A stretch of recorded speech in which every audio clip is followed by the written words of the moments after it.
It is a promise we make to our children, that each of us can make what we want of our lives. It is this promise that has defined so many great Americans. I stand here knowing that my story is part of the larger American story, that I owe a debt to all of those who came before me, and that in no other country on earth is my story even possible. And it has defined him as well.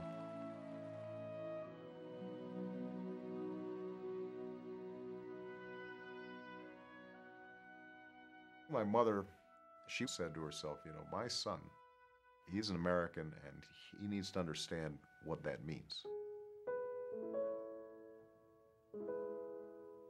His childhood was like any other, but it was his search for self that defined him. My father, I only met him once for a month when I was 10. I probably was shaped more by his absence than his presence. And what he learned was that by discovering his own story, he would come to know what is remarkable about his country. My grandparents, they grew up in Kansas, right in the center of the heartland. They were growing up during the Great Depression.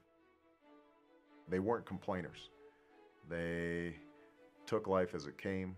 They knew they had to work hard even when difficult things happened.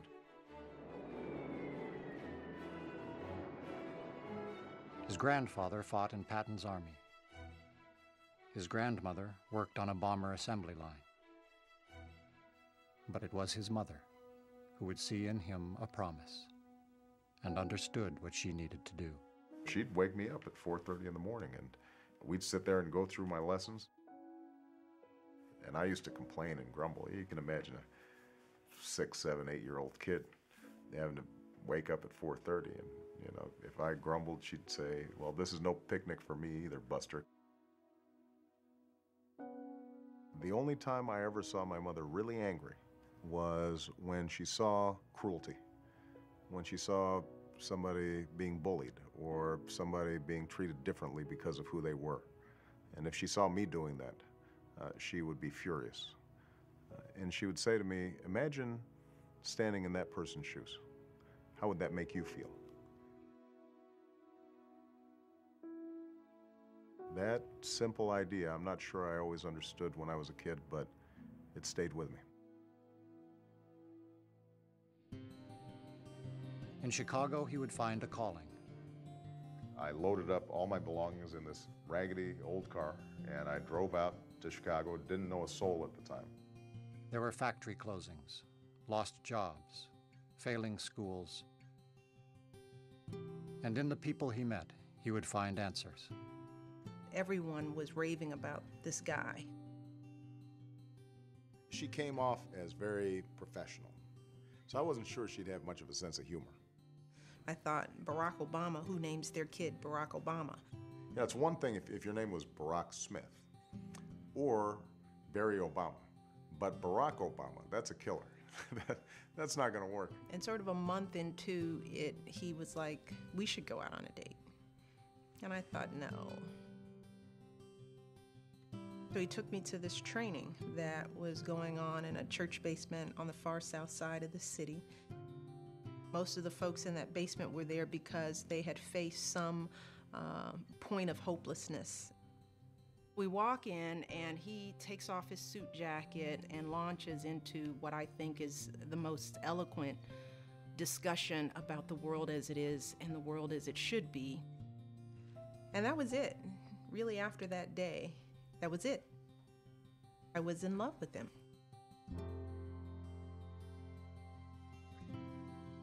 I had a pile of student loans at the time. I just married Michelle. She had a pile of student loans at the time. His classmates would field offers from big law firms and Wall Street, but he felt compelled to serve. I thought he was crazy. I thought, well, what'd you do all this for? You read about some injustice and you say, "That's not right, somebody should fix that." You realize nobody else is going to fix it if you don't. The intent of this bill is to make sure that low-wage workers are able to bring home a living wage. Tax cuts for workers, welfare to work, and health care for those without. You're unemployed, you've got no health insurance, your kid is in a lousy school. That's day-to-day stuff. That's what people live on a day-to-day basis. Pieces of legislation that he carried, he believed in.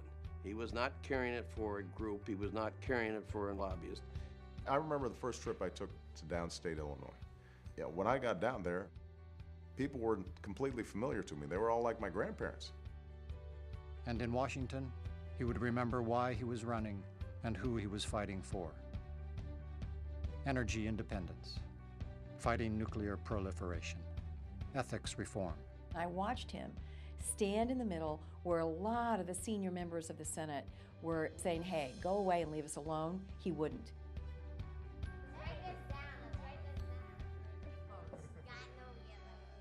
What I want is a family that is transmitting the values I inherited, the values that Michelle inherited to the next generation. Hard work, honesty, self-reliance, respect for other people, a sense of empathy, kindness, faith. My mom passing away was one of the toughest moments in my life. You know, we always had a small family, and she was, sort of the beating heart of that family. It was a reminder to me, boy, life sure is short, and you better seize the moment. One of my earliest memories, going with my grandfather to see some of the astronauts being brought back after a splashdown. Sitting on his shoulders and waving a little American flag. And I remember my grandfather, who always had a big imagination. He was like a little boy himself. And my grandfather, would say, boy, Americans, we can do anything when we put our minds to it.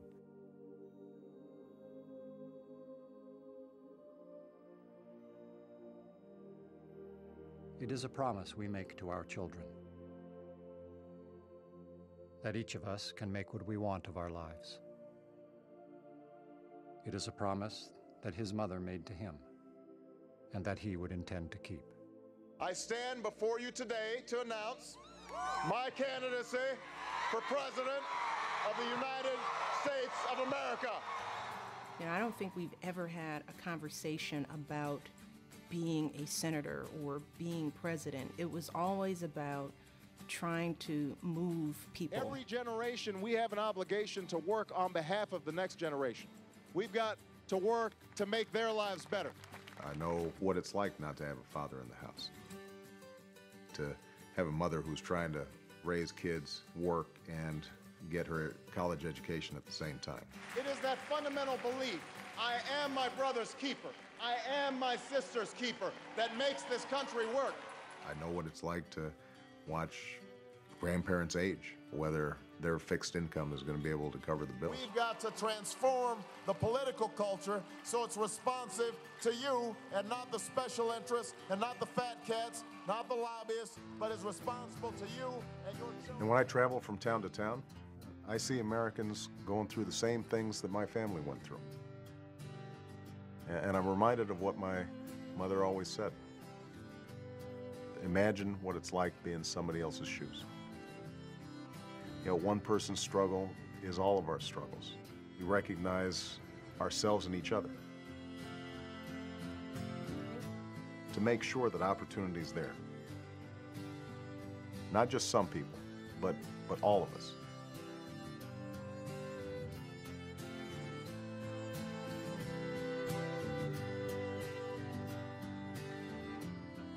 And that's the country I believe in.